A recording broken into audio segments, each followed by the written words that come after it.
Good morning, YouTube. Are you guys ready for part 2 of the RT four-wheel drive Civic Wagon van CRV hybrid build? Well, wait no further because it is here.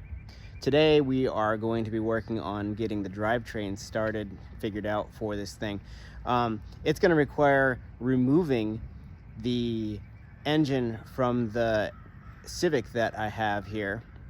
It's a B18C1 out of a 99 Civic SI. Now, I know you guys are going to say the Civic SI didn't come with a B18C1. Well, it was swapped in at one point. This is actually a factory SI. I did check the VIN on it. But anyways, we're going to get that engine taken out of the car. We're going to tear it apart, and I'm going to show you guys that process. And then we're going to end up taking it to the machine shop, getting it all ready to go. And we're going to get it put back together in another video. So today we're just going to get it out and tear it down, and I'd like for you guys to follow along for the ride because it's going to be a lot of fun, and I'm really excited to get this Wagon van on the road.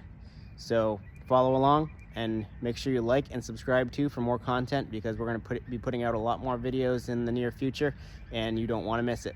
Also, I'm sure you guys are wondering, well, where is the transmission for the all-wheel drive B series going to come from? Well, I actually have one already out of a CRV that I tore down a number of months ago. It's a 5-speed and it's pretty much ready to go. I just have to clean it up, get it painted, and bolt it up to this B18C1 and figure out what mounts we're going to use, and we're going to be off to the races.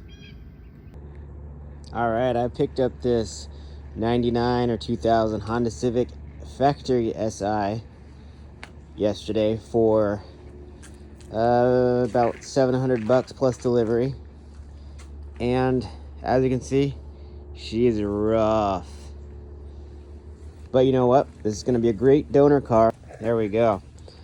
Look at that, the holy grail of B series VTEC. Now, I bought this car, I think I said $700, and unfortunately it has a couple bent valves, supposedly. I tried to crank it over yesterday. It cranks really hard, so chances are something's really messed up inside. Hopefully it's not something that's not repairable, you know, something very minor. But this, even with a trip to the machine shop with this whole thing, rebuilding it from scratch, it's still going to be cheaper than doing, you know, buying one of these ready to go. And we'll know it's been done right because we did it ourselves. Also has a Skunk 2 intake manifold with an AEM fuel rail.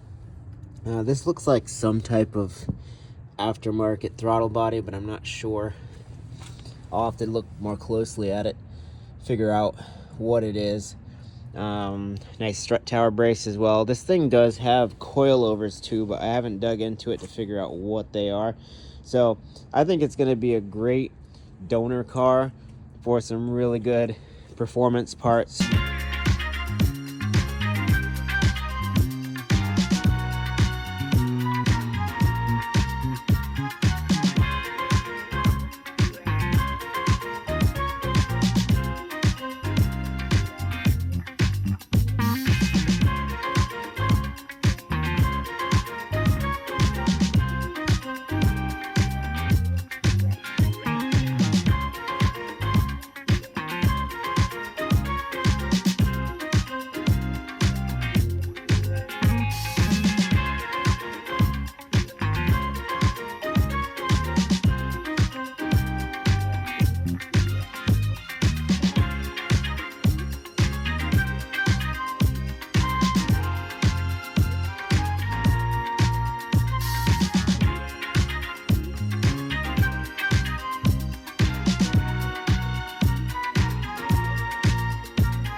Okay, we got it out.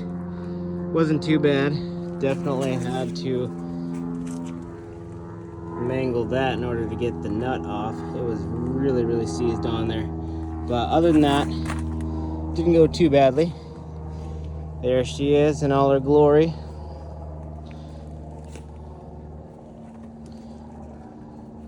Got a lot of work to do on this thing. It's gonna have to be completely torn down.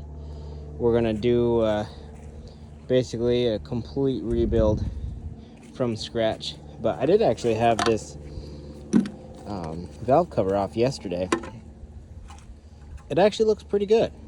I mean, maybe some questionable wear on the camshafts.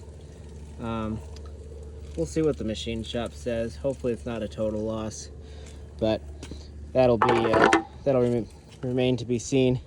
But we're gonna go ahead and get the tools cleaned up, and we're gonna see about pulling the head off this thing and just see how bad it actually is.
We got it off.